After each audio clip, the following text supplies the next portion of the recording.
non xam nga ne man ku ma xam en toute humilité man munu ma gunge lu tax munu ma gunge Olof Ndiaye ne da nga see bokk ak yaa ko moom dafa ute. Olof Ndiaye nee na da nga see bokk ak yaa ko moom dafa ute xeebuñu kenn te soofalantuñu kenn mais dañu jàpp ne tey lépp loo xam ne développement Joal Fadiouth la kenn waruñu si jiitu ñun ñoo si war a jiitu parce que dañu nekk doomu dëkk bi yaroo dëkk bi Joal Fadiouth nag defal ñu lu ne suñu goree nag on est redevable envers Joal Fadiouth moo tax tey dañu war a laxasaayu man de en ce qui me concerne dinaa laxasaayu ak ndaw Joal Fadiouth yëpp ñu ànd bokk ndey bokk bàyyi dans la symbiose dans la synergie et dans la paix des cœurs et dans l'union ñu ànd doxal la nga xamante ne tey mooy le développement de Joal Fadiouth en tout cas man te lance appel boobu laay lancé à toute la jeunesse de Joal Fadiouth te ndaw da nga war a am ambition ndaw da nga war a am ambition te dëkk bi fa la toll regarde ce qui se passe dans les autres pays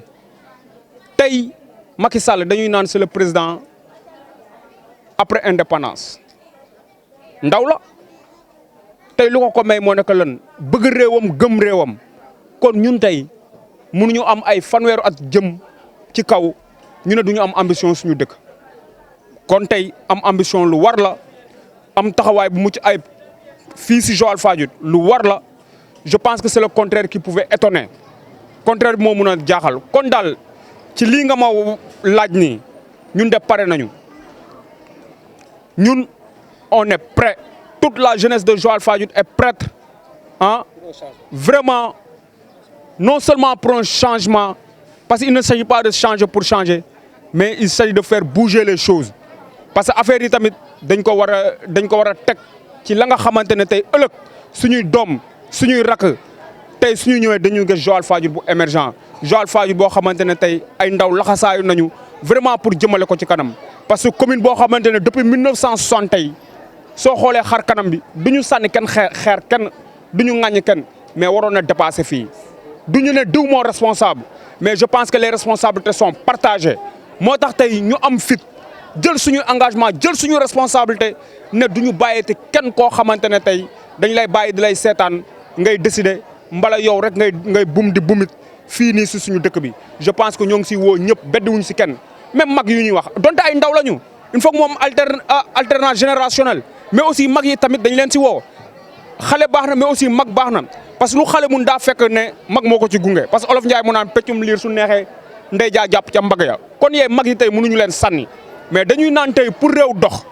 pour réew jëm kanam ndaw rek moo ko mën a doxal rawatina nag fii si Joal Fadiouth jeunesse bi yëpp ñoo ngi waxtaan mànkoo nañu xam nañ ne dëkk bi tey am na fu mu sooxe te incha allah tey soo gisee nu jeunesse bi engagé woo pare nañu vraiment pour apporter du sang neuf pour apporter un souffle nouveau par rapport à cette commune. waaw mais Joal dafa nekk en retard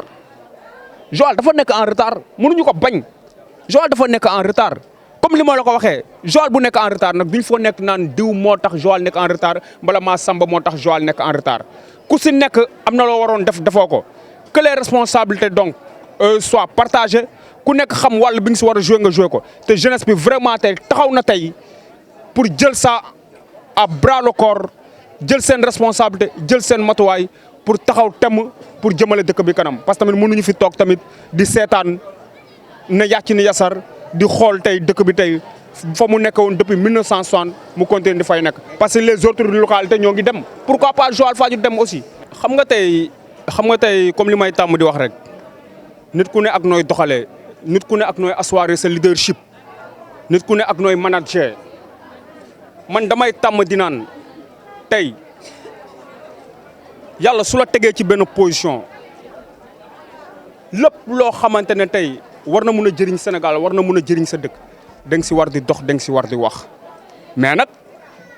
am na loo xamante ne tey doo ko jàngal nit ki mbala doo ko wax nit ki da nga koy judduwaale mu nekk ci yow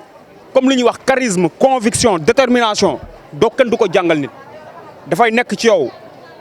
xayrun nekkul ci yow xayrun mais lu ñu mun a wax rek tey responsable yi ñoo ngi góorgóorlu du ma ne góorgóorluwuñu ñoo ngi góorgóorlu nit da ngay wax dëgg te yàlla tax ñoo ngi góorgóorlu mais nag suñu waxantee dëgg tey Joal Fadiouth ak ndombal tànk ya mu amoon dëmb ak barki dëmb ak tey waroon na mun a weesu fii kon tey dañuy ñaaxaat responsable yi ak ku muy munti doon